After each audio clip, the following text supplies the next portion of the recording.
दोस्तों Google pixel 9a smartphone को हम कंपेयर करेंगे Samsung Galaxy S24 FE smartphone के साथ में। और सबसे पहले हम बात करेंगे दोनों स्मार्टफोन्स की डिस्प्ले की। तो भाई पिक्सल फोन के अंदर हमें 6.3 इंचेस की full HD plus AMOLED display दी गई है जो कि 120 हर्ट्ज के रिफ्रेश रेट को सपोर्ट करती है।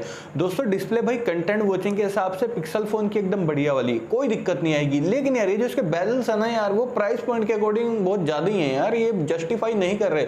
लेकिन पिक्सल लवर्स कहेंगे हमें कोई दिक्कत नहीं है भाई, इतने मोटे बेजल्स चल जाएंगे। और वहीं दूसरी तरफ S24 FE के अंदर हमें 6.7 इंचेस की full HD plus dynamic AMOLED 2x display दी गई है जो कि 120 हर्ट्ज के रिफ्रेश रेट को सपोर्ट करती है। और देखिए दोस्तों जो यहाँ पर डिस्प्ले मिल रही है ना हमें S24 FE के अंदर, भाई एकदम अल्टीमेट कंटेंट वॉचिंग आपको करवा देगी। और इसके बेजल्स भी भाई पिक्सल के मुकाबले तो बहुत ही ज्यादा कम है और ये काफी अच्छी बात है। तो अगर आपको कंटेंट वॉचिंग बिल्कुल टॉप लेवल वाली चाहिए तब आप यहाँ पर सैमसंग की तरफ जरूर से जाइए। और दोस्तों स्क्रीन प्रोटेक्शन की अगर मैं बात करूं तो भाई आप सुन के हैरान हो जाओगे कि पिक्सल फोन के अंदर हमें सिर्फ गोरिल्ला ग्लास 3 की प्रोटेक्शन दी गई है। ये वही स्क्रीन प्रोटेक्शन है जो हमें 2015 में मिलती थी फोन के अंदर। ये हाल है इनके, कितनी एवरेज स्क्रीन प्रोटेक्शन दी है इन्होंने हमें फोन में। और वहीं दूसरी तरफ दोस्तों सैमसंग फोन के अंदर हमें Gorilla Glass Victus plus protection दी गई है जो कि काफी बढ़िया बात है।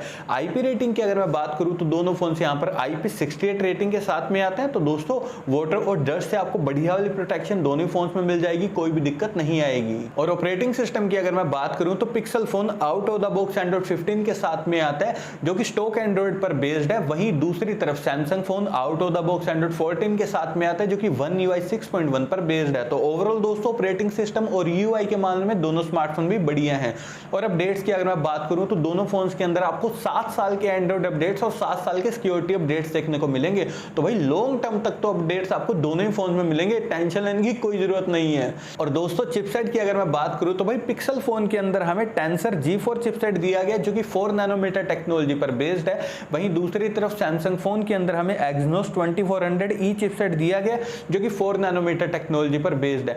देखिए दोस्तों ये जो दोनों चिपसेट है ना भाई डे टू डे परफॉर्मेंस के मामले में बढ़िया है, कोई दिक्कत नहीं आएगी। लेकिन दोस्तों अगर आप सोच रहे हो इन दोनों फोन्स के साथ में हैवी गेमिंग के लिए, तो नहीं भाई ये दोनों फोन्स आपको हैवी गेमिंग नहीं करवाएंगे, डिसेंट गेमिंग करवा देंगे। मतलब कभी कभार गेमिंग करनी है, कैजुअल गेमिंग करनी है तो कर लेना, अगर हैवी की तरफ गए तो फोन भाई हीट हो जाएंगे, इस बात का आपने ध्यान रखना है। और आपको एक बात बता दूं दोस्तों पिक्सल 9a के अंदर ना भाई नेटवर्क लॉस्ट की काफी प्रॉब्लम्स आ रही है, मतलब नेटवर्क ही चले जा रहे हैं भाई फोन के। तो इस बात का भी आपने ध्यान रखना है, ये इन्होंने यार गलत किया, यहाँ पर इन्हें कॉस्ट कटिंग नहीं करनी चाहिए थी। और दोस्तों स्टोरेज की अगर मैं बात करूं तो भाई पिक्सल फोन के अंदर हमें UFS 3.1 वाली स्टोरेज दी गई है जो कि 50,000 के प्राइस पॉइंट पर जस्टिफाई भाई नहीं कर रही। UFS 4.0 या 4.1 ये दे सकते थे, नहीं दिया।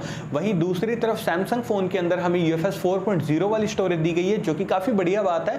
और दोनों फोन यहाँ पर LPDDR5X रैम को सपोर्ट करते हैं। और देखिए दोस्तों मैंने इन दोनों ही फोन्स को टैग कर दिया, यहाँ पर व्यू प्रोडक्ट्स के थ्रू जाकर आप उन्हें डायरेक्टली फ्लिपकार्ट से परचेस कर सकते हैं। और अब बारी आती है भाई बैक कैमरा सेटअप की। तो पिक्सल फोन के बैक में हमें ड्यूल कैमरा का सेटअप दिया गया है जहां पर इसका मेन कैमरा 48 मेगापिक्सल का, अल्ट्रा वाइड कैमरा है 13 मेगापिक्सल का। वहीं दूसरी तरफ सैमसंग फोन के बैक में हमें ट्रिपल कैमरा का सेटअप दिया गया है जहां पर इसका मेन कैमरा 50 मेगापिक्सल का, अल्ट्रा वाइड कैमरा है 12 मेगापिक्सल का और 3x टेलीफोटो कैमरा वो है 8 मेगापिक्सल का। दोस्तों अभी आप स्क्रीन के ऊपर ना भाई पिक्सल फोन के कैमरा सैंपल्स देख रहे हैं कि यहाँ पर इसके मेन कैमरा ने यार डिटेलिंग को कितनी बढ़िया तरीके से कैप्चर किया। भाई मुझे इसके पोर्ट्रेट शॉट्स भी काफी अच्छे लगे। आप साथ ही यार इसके कैमरा सैंपल में डायनामिक रेंज देखिए कितने बढ़िया तरीके से इसके मेन कैमरा ने उसे भी मैनेज किया। तो ओवरऑल दोस्तों काफी अच्छा कैमरा सेटअप मिल रहा है भाई पिक्सल फोन के अंदर, उसमें आपको कोई शिकायत नहीं आएगी। लेकिन यहाँ पर हमें बस टेलीफोटो कैमरा नहीं मिल रहा, तो वो चीज गलत हो गई है। तो इसलिए दोस्तों अगर आपको कंप्लीट कैमरा सेटअप वाला फोन चाहिए तब आप यहाँ पर डेफिनेटली सैमसंग की तरफ जाइए क्योंकि इसका जो मेन कैमरा है ना 50 मेगापिक्सल का, भाई नेचुरल डिटेलिंग कैप्चर कर देता है यार, कितनी बढ़िया पोर्ट्रेट शॉट्स में यार फोटोज क्लिक करता है। तो दोस्तों मजा आ जाएगा आपको फोटोज क्लिक करने में सैमसंग S24 FE के साथ में।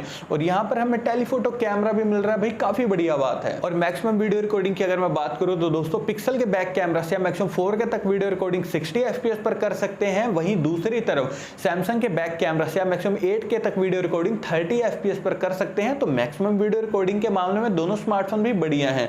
और दोनों फोन यहाँ पर वीडियो स्टेबलाइजेशन के लिए OIS टेक्नोलॉजी को भी सपोर्ट करते हैं। और फ्रंट कैमरा की अगर मैं बात करूं तो दोस्तों पिक्सल फोन के फ्रंट में 13 मेगापिक्सल का सेल्फी कैमरा दिया गया। वहीं दूसरी तरफ सैमसंग फोन के फ्रंट में 10 मेगापिक्सल का सेल्फी कैमरा दिया गया। और दोस्तों भी आप स्क्रीन के ऊपर पिक्सल फोन के कैमरा सैंपल्स देख रहे हैं कि यहाँ पर जो इसका फ्रंट कैमरा है ना भाई वेल ऑप्टिमाइज्ड है, नेचुरल डिटेलिंग में आपकी फोटोज फोटोज क्लिक कर देगा। लेकिन रियलिटी बता रहा हूं दोस्तों, मुझे यहां पर भी सैमसंग के फ्रंट कैमरा के सैंपल्स भाई ज्यादा बढ़िया लगे, क्योंकि यहां पर मुझे ऑप्टिमाइजेशन ना काफी बढ़िया देखने को मिली है।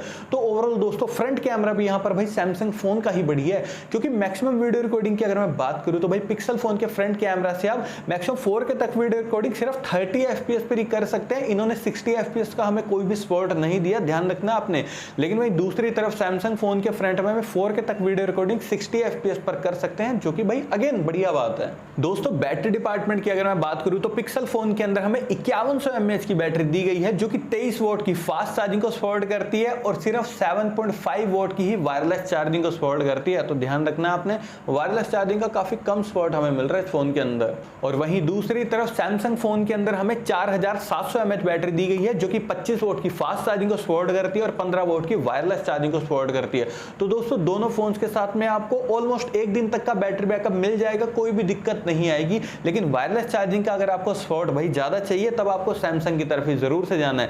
नेटवर्क कनेक्टिविटी की अगर मैं बात करूं तो दोनों फोन्स तो भाई ट्रूली 5G कनेक्टिविटी के साथ में आते हैं, लेकिन पिक्सल में भाई नेटवर्क के इश्यू हैं, ये बात आपको माननी ही पड़ेगी, है दिक्कत भाई इसमें। और साथ ही दोस्तों दोनों फोन्स NFC को भी सपोर्ट करते हैं, लेकिन 3.5 जैक हमें दोनों फोन्स में किसी में भी नहीं दिया गया। लेकिन दोस्तों dual stereo speakers, under display fingerprint sensor और फेस अनलॉक हमें दोनों ही फोन्स के अंदर दिए गए हैं। और अब लास्ट में हम बात करते हैं प्राइसिंग की। तो देखिए दोस्तों पिक्सल फोन के 8+ 256GB वेरिएंट की प्राइसिंग अभी तो है भाई 50,000 पे, लेकिन फ्लिपकार्ट की BBD सेल में फोन आपको आराम से 30-35,000 में देखने को मिलेगा। तो उस अकॉर्डिंग देखना आप इस फोन को, 50,000 में मत लेना। और वहीं दूसरी तरफ दोस्तों सैमसंग फोन के 8+ 256GB वेरिएंट की प्राइसिंग है भाई 40,000 पे। और अगर मैं यहाँ पर अपना पॉइंट ऑफ व्यू दूं ना भाई इन दोनों फोन्स के लिए, तो देखिए दोस्तों अगर आप डाई हार्ड भाई पिक्सल लवर हैं, पिक्सल ही चाहिए तब तो भाई आप पिक्सल की तरफ जाइए। लेकिन दोस्तों अगर आपको ओवरऑल एकदम टॉप लेवल डील चाहिए ना भाई सारे मामलों में, तब आप यहाँ पर S24 FE की तरफ जरूर से जाइए, काफी बढ़िया फोन है ये।